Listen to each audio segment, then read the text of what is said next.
The Super Mario Bros. Movie surprised me.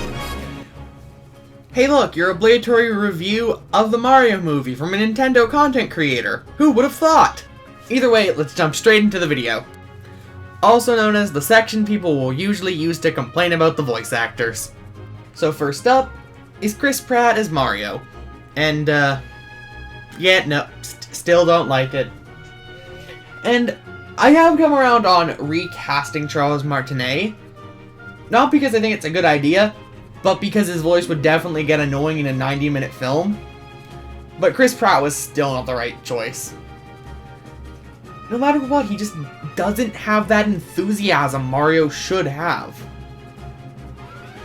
He feels very dull and boring, which works for some of his other roles, but Mario is supposed to be incredibly energetic and upbeat, and he kind of just sounds like a mundane office worker. Like, would you like my videos if I talked like this? Anyway, Charlie Day. And I don't think he did a bad job, but just because of how the movie does with Luigi, and like what it does, he doesn't have the cowardice Luigi is associated with. I definitely think if we got something like a sequel and you gave Luigi more of those moments, he could do a good job, but it's hard to judge because a lot of the things you associate with Luigi are missing from this film. Now onto the voice actor. I'm pretty sure I heard literally no one complain about the recast for Jack Black as Bowser. And yeah, he did a really good job and fits the character really well. He has that menacing yet goofy vibe to his voice in this performance that really fits Bowser incredibly well. Genuinely, probably the best voice on the cast in terms of faithfulness to the games. Next up, Anya Taylor-Joy as Princess Peach. And once again, a really good casting decision. I think it's a pretty faithful voice that works really well for the movies. Especially with the new direction they wanted to take Peach. And by new direction, I mean direction they've been taking her in since the Wii U, but new direction, since we really haven't had much Mario content since the Wii U, aside from Odyssey. Next up, Michael Keaton Key as Toad.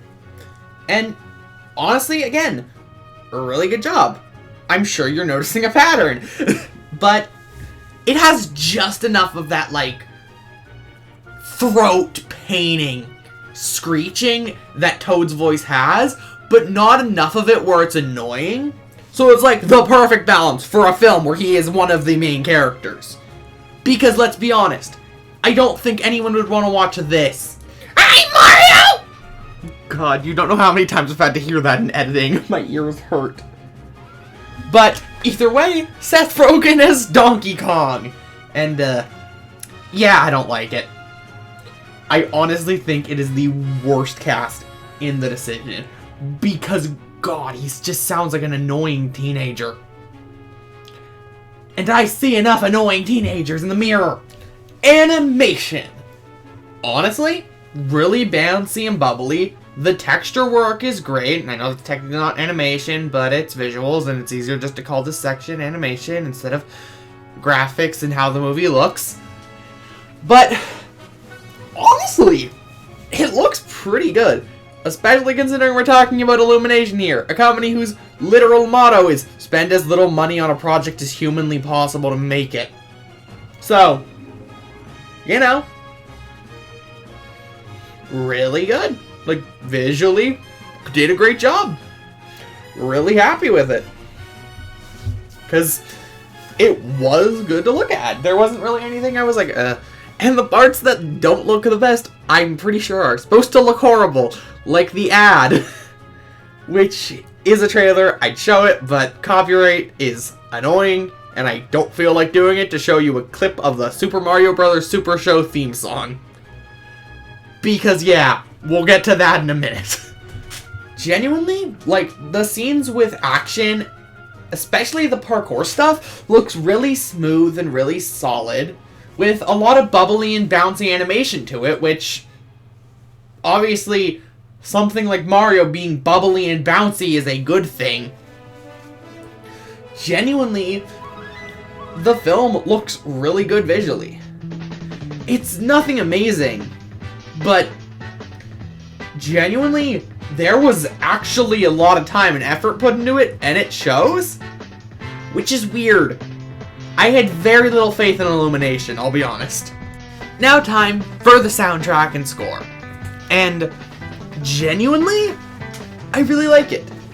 It's filled mostly with rearrangements of existing Mario songs, just changed in tone to fit the mood. And they really work, especially since it helps give a sense of familiarity to the movie. Which is really good, especially when this is an incredibly different medium for Nintendo and one we will likely be seeing a lot more of. Because, let me remind you, Nintendo owns a movie company. But genuinely, the score was great. As I said, a sense of familiarity? Well, the score was great. I mean, again, most of these songs are worse than their comparable video game counterparts. And/or generic Hollywood crap, which sounds so out of place and so bad. Like, I'm sorry, I don't care about freaking probably public domain music that has been used in every movie since the dawn of time. You know, and the thing every blockbuster kids movie has to have nowadays, a bunch of licensed pop music. Yeah. It's licensed pop music. Again, I'm not going to say like, oh, the songs used here are bad. They're not. A decent amount of them are good. Actually, I think all of them I at least like. Just the ones I like the least, I probably wouldn't ever go out of my way to listen to. Given I don't really listen to pop music anyway. I listen to a lot more video game OST. But I just don't like that it's there because it's so awkward going from remixes of incredibly iconic video game music to a song from Shrek 2. So the best way to sum up the score is everything Nintendo probably did and/or had a hand in is great. The stuff Illumination did is too. It kind of breaks the mood. If you're enjoying the video, please consider subscribing since it helps out the channel a ton. Anyway, time for references. If you want to skip references, because finding them was one of my favorite parts of the film, you can skip to the time that should either be on screen or just use the chapter section on YouTube. So, as I mentioned earlier, they used the Super Mario Bros. Super Show intro. A show from literally the 80s. It is from 1988.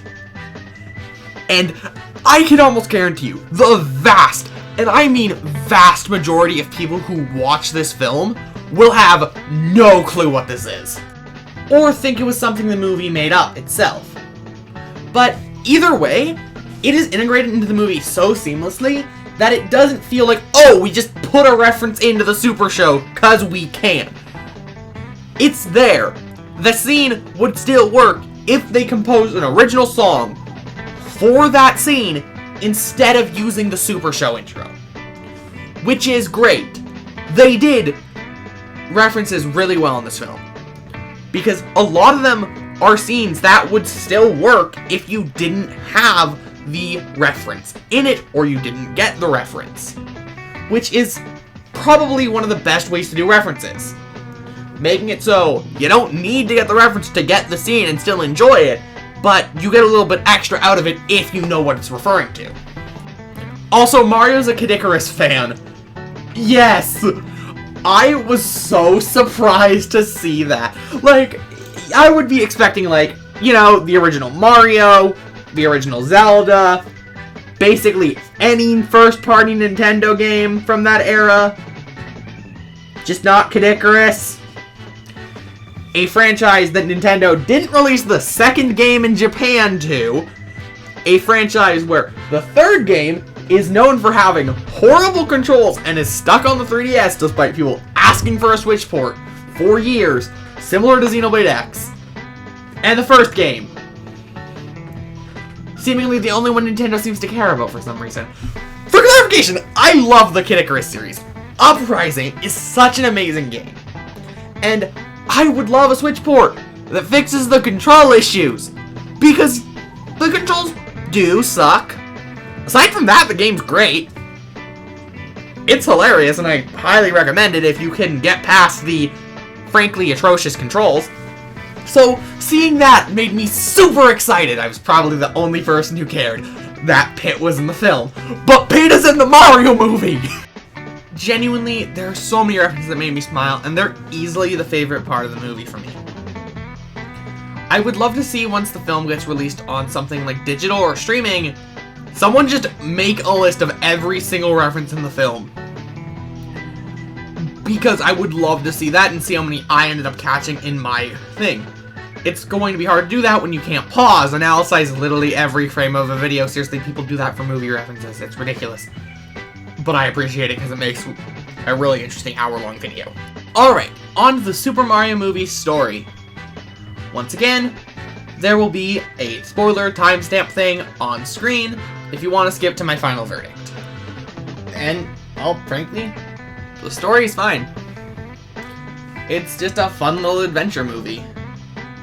There's no lesson for kids to take home, which is frankly a good thing, because the story would not have worked if you just kind of shoehorned a moral at the end of the story. For clarification, morals and stories is not a bad thing, but you need to make the story around that. You can't just go, and the reason they won was friendship. No. That's not, like, good storytelling. That's just a boring cliche. But I really like the fact they made Luigi the damsel in distress. Mostly because it gives Mario a reason to care about going on this adventure. Because if, like it usually is in the games, it was Peach, what reason do the brothers have to try to save some woman they've never met before? Honestly, the games at least have the excuse at this point of Peach is basically just Mario's girlfriend, who's probably cheating on him with Bowser. But, genuinely, making Luigi the damsel in distress is a good decision, since it gives Mario a reason to try to do this. One of my biggest complaints with the story and how it was done is there really aren't interactions between Bowser and the rest of the cast, aside from his side cast. Kinda similar to the intermissions in between chapters in Paper Mario 64. Which kinda sucks because I think he works really well off of Peach and Mario. If only he interacted with them more than like 5 minutes. And as I mentioned before, I really like the direction that they took Peach in this film, and the direction they've been taking her a lot more recently, and making her less of a damsel in distress, and more of a heroine. And frankly, Peach is probably the star of the show. 'Cause it's really fun. All our references and fun moments. I love how definitely not just Captain Toad just kind of joined to them.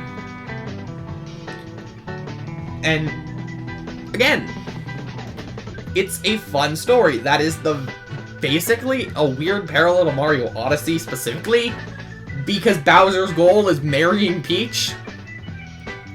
Specifically in his wedding dress from Mario Odyssey and Peach's wedding dress from Mario Odyssey. Because it's specifically Odyssey. Which is like, you feel like you guys would like announce an Odyssey 2 or something with how much Odyssey love was in this film. There were a few lore retcons, like Donkey Kong being Cranky Kong's son, because in the game, Donkey Kong is Cranky Kong's grandson. Also, the original Donkey Kong's Cranky Kong. It's this whole thing. But, honestly, it makes sense. Frankly, It's a simple solution that doesn't involve having to spend a few minutes explaining Donkey Kong's confusing family tree. Which is really confusing because how is Diddy his cousin? They aren't the same species! The explanation of both how Peach became the Princess of the Mushroom Kingdom and came to the world is good, especially considering the fact that, frankly, it was never explained why she's like the only other human, and also why there's a princess without a king or queen. Apparently the answer is Toads have no clue how monarchies work, and just assume that a king and queen aren't needed. It's like, no, Peach should definitely be the queen at this point. Because she is the queen. Just for some reason is named Princess. Again, it's really fun. Pretty much my only complaint with the story is I wish they did a bit more with Form and Spike. Because they really made it look like they were going to do something really cool with Form and Spike. Mostly because one of the named voice actors they revealed was Foreman Spike. A name that very few people are going to know because he's a character from Wrecking Crew. At that, I'm pretty sure it was only named in the manual. But it's a fairly simple, save the damsel in distress, family-esque story. With a few threads that feel really pointless, and you could probably remove the entire bit with Donkey Kong and Cranky Kong from the movie and not much would change. And I frankly would rather remove that part of the film and add more stuff on Earth. Especially because that could give us something like more stuff for Spike. Potentially have a rival company be Wario and Waluigi, which I'm sure a lot of people would have been really happy to see. Especially Waluigi having a major role. Even just as a minor antagonist in specifically the first act of the film. So, it's nothing amazing. The story is very simple and gets what it needs to get done with a decent amount of loose threads that definitely could have been addressed if they chose to, and they did not. Either way, on to the final verdict. What are my full thoughts on this film? Well, it's fun, but honestly, it's definitely something I would say at least check out when it releases on digital or streaming. Because it was a quite fun 90 minutes. And I quite enjoyed it. It's not a cinematic masterpiece or anything, but I don't think anyone was expecting it to be. But it's an incredibly fun film that put a smile on my face. So, it's definitely worth a watch. What were your thoughts on the Super Mario Bros. Movie? I would love to hear them in the comment section down below. Bye!